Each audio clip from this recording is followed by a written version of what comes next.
On year number 3, we learned the hard lesson of always being aware of your surroundings, watching your step, just knowing what's going on around you. Every year, and this happens, folks tend to trip up on train tracks or on uneven curbs. You know, you're getting in the groove and you're talking, and every year we have several spills. Every year we have somebody who has to go to the emergency room, and that just happens. But one of the worst things that ever happened was we were running along the waterfront, and I don't know exactly what the term is, but there are those, almost like those big anvils they put out that the boats throw the ropes over to stay towards the shore. We had a runner who was going along, talking to a friend. She looked back, wasn't paying attention, hit that straight on, went down so fast, didn't have a chance to put her hands out in front of her, and her teeth went through her upper lip. Yeah. And luckily, we just happened to have one of our ACs was a doctor running right behind her, scooped her up, brought her to Good Sam, knew the best plastic surgeon who was on call, called him in, and everything was okay. But let me just tell you, that was not a pretty sight. It was very scary, and things like that can just happen so quickly.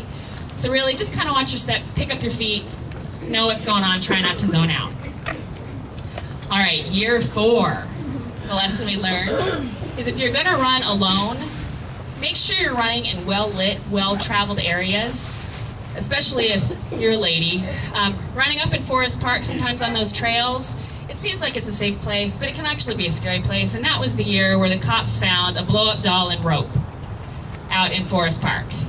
You wonder what somebody was practicing out there, right? So there's been situations where even people have been running on the Nike campus by themselves and have been grabbed.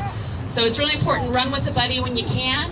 Dogs are good buddies. Portland Fit, find a buddy, meet up with them during the week, but try to stay away from secluded areas when you're running by yourself. All right, year number 5, this is when we learned about the rule of running 2 to 3 abreast. And this was because this was the year the Portland Parks and Rec came to Portland Fit and said, we need you guys to pay $2,000 each week to run on the waterfront, which would effectively raise Portland Fit's price to $800 for the entire program.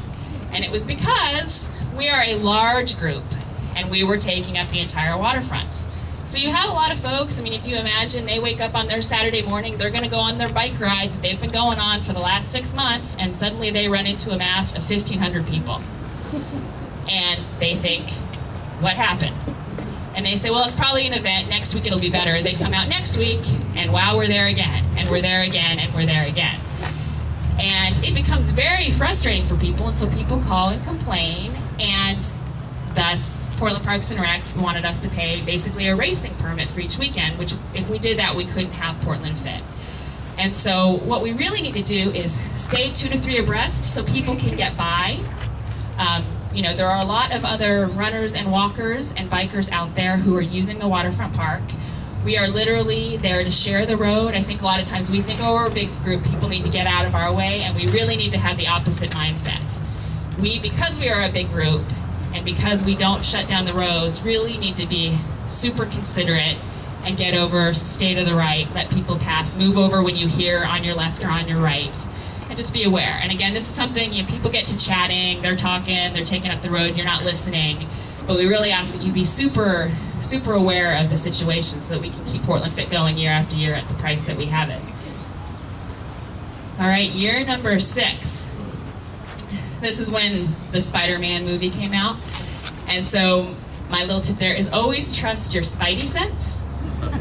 And that's really trusting your gut, trusting your intuition.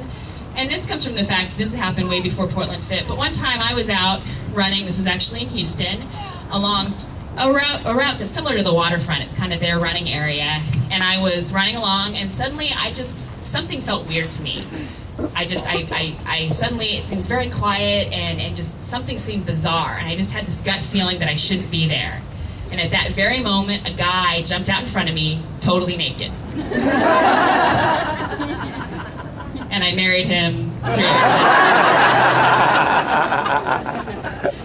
years later. He just jumped in front of me, and he didn't grab me or anything, but if he had, there was nobody around at that point. And it was a very scary situation. Luckily, he was just, wanted to show me his thing, but I, stopped and obviously bolted the other way.